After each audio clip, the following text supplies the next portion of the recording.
Sa video na to, kakain tayo ng lechon, lechon at lechon dito sa probinsya ng Cebu sa loob ng 24 oras. Cebuano style samgyupsal lechon belly burger. I have a mission to discover the best tasting lechons sa probinsyang ito. From the original belly lechon, ang crunchy, para siyang painting, hanggang sa legendary Talisay Sunday lechon. para na siyang drumstick. Ihanda ang mga tiyan at batok dahil katakam-takam malulutong. Balat na naman. At ubod ng linamnam na mga lechon ng Cebu ang makikita nyo. Ready ka na ba? Sura! Lechon, ito na marahil ang national pride nating mga Pinoy. Padalas, simbolo ito ng kasiyahan, pagsasama, at selebrasyon. At saan pa ba natin mahanap ang best tasting lechon kundi sa probinsya ng Cebu?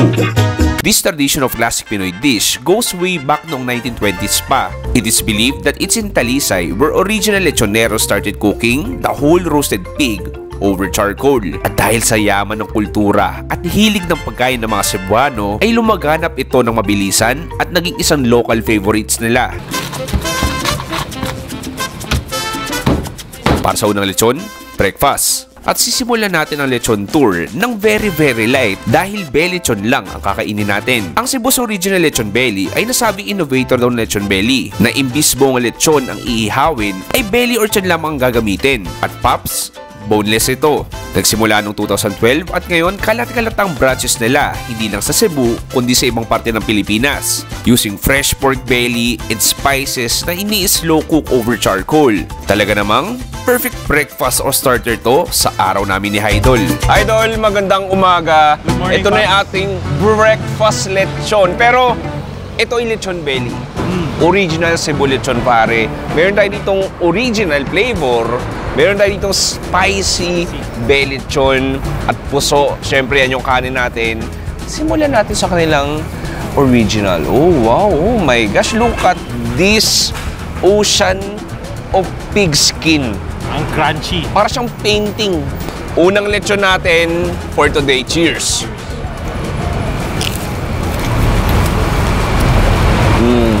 Perfectly brined, malutong, and then nandun yung taba, pare. Yan. Juicy niya, kahit balat lang siya, daming juice. Isipin mo, nasa balat lang siya, pero malasang-malasa yung balat. Ayan, kokorne. Straight to the point. Klasikong purong lasa ng baboy. Napaka-juicy. Ang lambot. Super lambot. Malinamnam. Parang ito yung... Kung minsan papaisip kang breakfast, diba? Gusto mo cereal. Oh. Parang minsan gusto mo minsan lechon belly na lang. Pwede rin pala, no? Of course, Pops, masarap talaga i-pair yan sa ating puso. So, yan. Yun. So, gagawin ko, kuha ko nitong karne, ididip ko sa suka natin. Lagay ko dito. Kuha ko nung natirang balat, dip ko ulit sa suka natin. Idip ko dito.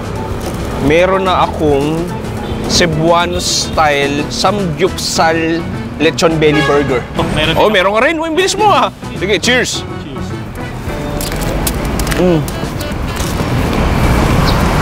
Perfect happiness. Parang binigyan ka ng laruan ng nanay mo after mo maka 100 sa grade. Maganda talaga i-pair sa puso. Exactly. Spicy belly lechon naman. Sige, so kuha ko dito. So medyo reddish yung... Oo nga, pansin mo. Look at that, all of that chilies.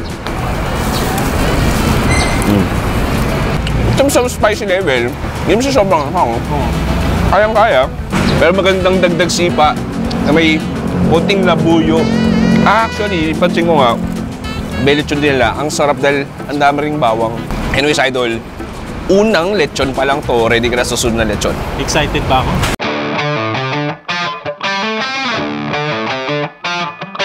Diretso na tayo agad sa lunch. At nandito kami sa isa sa pinakasikat na family restaurant sa Cebu na ang C&T Lechon. Nagsimula pa noong 1988 at meron silang 6 branches all over Cebu. Kakaiba din ang lechon nila dahil hindi sila nagamit ang tanglad tulad ng iba. At garantisado na isa na tong household name pagdating sa lechon dito sa Cebu. Si CNT talaga, daming pumupunta. 1 kilong lechon, the glazing, fatty skin, yung karne nandyan. Look at this. Cheers. Okay. Not as crispy na in-expect ko. Kulang baka medyo lumamig na. Pero masarap pa rin. In terms of flavor-wise, basic, nandun yung saltiness. Wow! Nakakaingit naman yung parting yan, pare. Sige, ito yung basically sa ribs na part. So, nakachempo tayo, medyo belly na part doon. Okay. Nabawi sa karne. Di ba? Ang lambot. Parang kahit wala kang ngipin, lola mo na walang ngipin. O nakapustiso, kayang kainin ko. Ang juicy niya, sobrang juicy. Meron tayo ditong 4 na sili. Oo. May soy sauce vinegar combination. Woo! Ano bang klaseng suka to, pare? May konting sapak sa pangako eh. So, di ba? Oo. Ito mo ko. Onigiri. Nainggit. Cheers. Try. Ito malutong. Di ba? Yung ibang parte na hindi. Timing mo. Timing lang. Ang sarap talaga ng puso. Anyway, naka 2 out of 4 lechon na tayo. Meron pa tayong 2 natitira, pare. Kaya mo pa ba? Kaya, kakayanin. Sabi nga ni Jumbo Hotdog, kaya mo ba to? At kakayanan natin yan. Tsura! For our dinner lechon ay nandito tayo sa one of Cebu's best tasting lechon. Ito, ang House of Lechon. Ang lechon nila ay Karkar style na natikman na natin noong nakarang taon. It has a classy and elegant interior na mas dadagdag sa sarap ng pagkain mo ng lechon. Talaga namang parang gusto na namin tumira ni Idol dito sa House of Lechon. Magandang gabi, Idol. Third lechon natin ngayong araw. Nandito tayo sa House of Lechon. Pare, ano masasabi mo sa House of Lechon? So si House of Lechon, para siya slightly fancy na restaurant. Yung lechon nila, Karkar style. Diba? Isa rin sa pinakatahanan ng maraming lechon dito sa Cebu. Ano to? Plating niya, baboy. Pig face din. Pig face. Ha? Kuha ko dito. Balat na naman.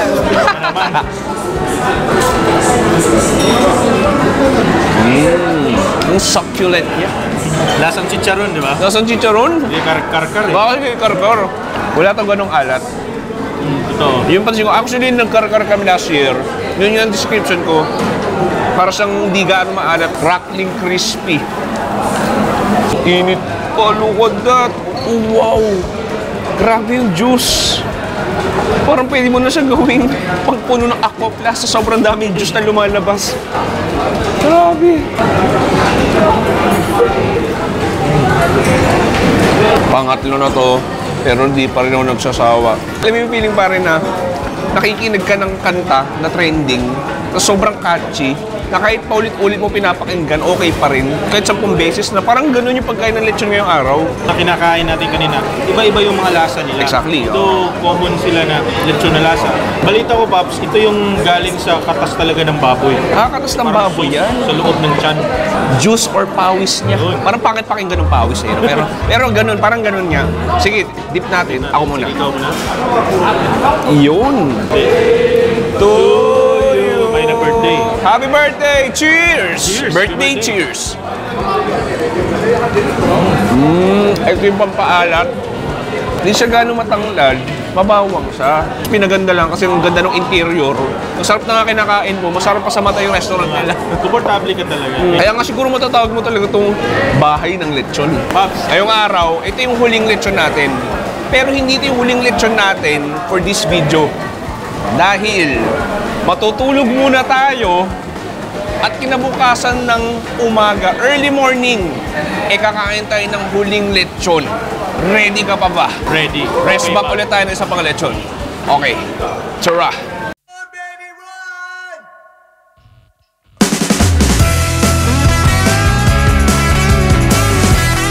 Kinabukasan na at Gumising kami na maaga para magtungo sa Talisay Sunday Lechonan, katabi ng dagat, habang may mga pamilyang nagsiswimming at nag-aalmusal ng lechon. Tuwing linggo ng umaga ay dinadayo ng mga Cebuanong itong Talisay para kumain ng masarap na lechon. Sinasabing ito'y tahanan ng mga sinaunang lechonero ng Cebu. Buhay na buhay, tabi-tabi ang mga nagcha-chop-chop ng masasarap na lechon. At itong stall na to ang napili namin ni Idol. Pare, nandito na tayo sa huling lechonan natin. Anong oras ngayon?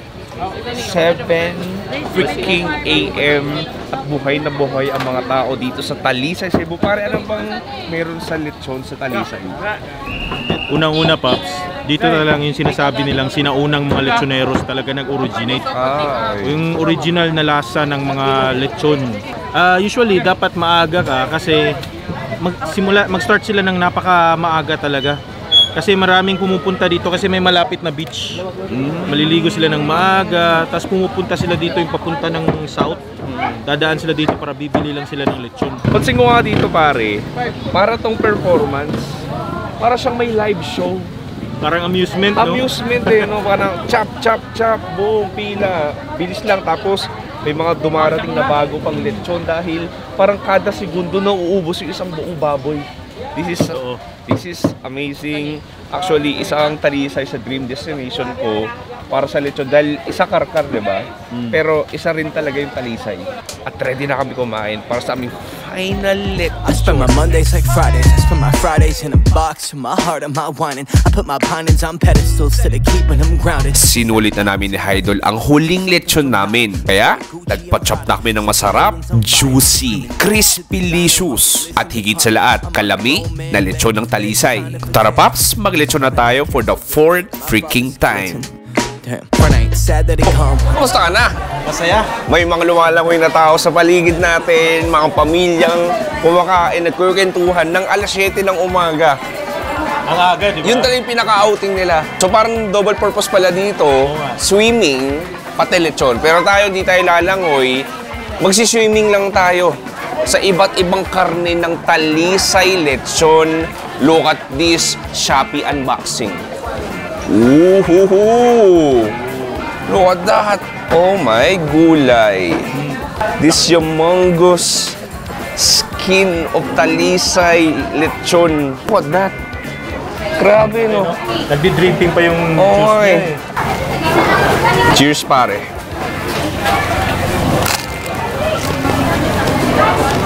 Ang smoky niya.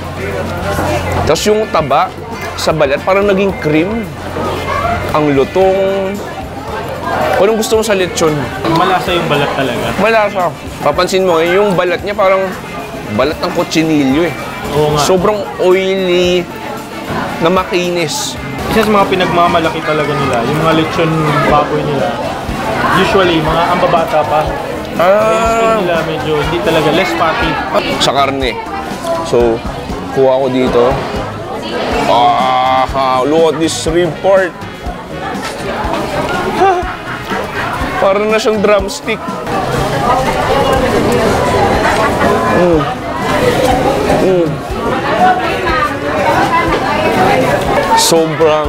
Sobrang lambot. Parang ka na kumakain ng steak. Melt in your mouth na parang nagiging butter na sa bibig. Parang ito yung epitome ng lechon. Pero nandoon talaga, Cebu's lechon. Na distinct na taste, di ba? Ang mga Cebuano, tuwing kailan kumakain ng lechon yan. Aside sa mga occasions, may iba talaga yung trip lang talaga nila mag-grab Sunday breakfast lechon. Dadaan lang sila dito. Kahit nga weekday, no? Kahit na weekday talaga. Kumbaga parang wala kami paki, magle-lechon kami. Kahit walang okasyon, walang birthday. Wala. Boss at Sarah, kamayin mo na lang. Parang siyang gandang plating ah. Mukhang sushi.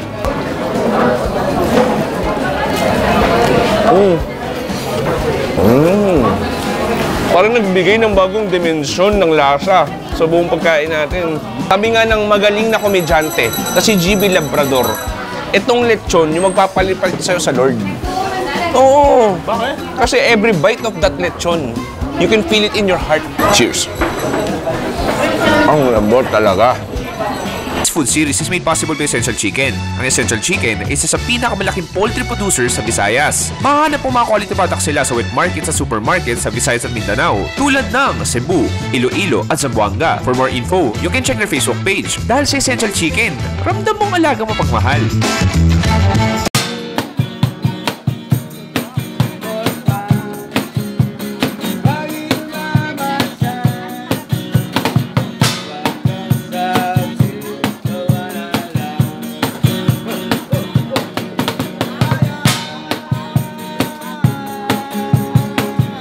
Boom pare, tapos na natin gawin yung eating only lechon for 24 hours dito sa napagandang probinsya ng Cebu. Idol, kamusta ang batok mo? Okay lang naman, medyo may nararamdaman naman konti. Hindi ko alam kung nararamdaman ko saya dahil sa daming lechon o kirot dahil sa daming cholesterol na nakain natin. Anyways, Pops, Cebu, home of the best lechon. Idol, bago sa promote ang iyong page. Thank you so much, Pop. So, okay, don't forget to follow my Facebook page, subscribe to my YouTube channel, Idol Food Review for more fun food review dito sa Cebu. One of the best dito sa Cebu, Idol Food Trip. Salamat, Pops. Maraming salamat. Pops, dyan nagtatapos tong video na to. Maraming salamat sa panonood. Ako si Pops Chewy, kasama si Idol Food Trip. Nagsasabing, stay safe, it's a good night, and goodbye. Bye. Sakto, Idol. Ito talaga eh. Medyo masakit yung likod ko eh. Oh, halika na. Sakto. Oo, yun talaga kanina pa yan, oh. Grabe talaga.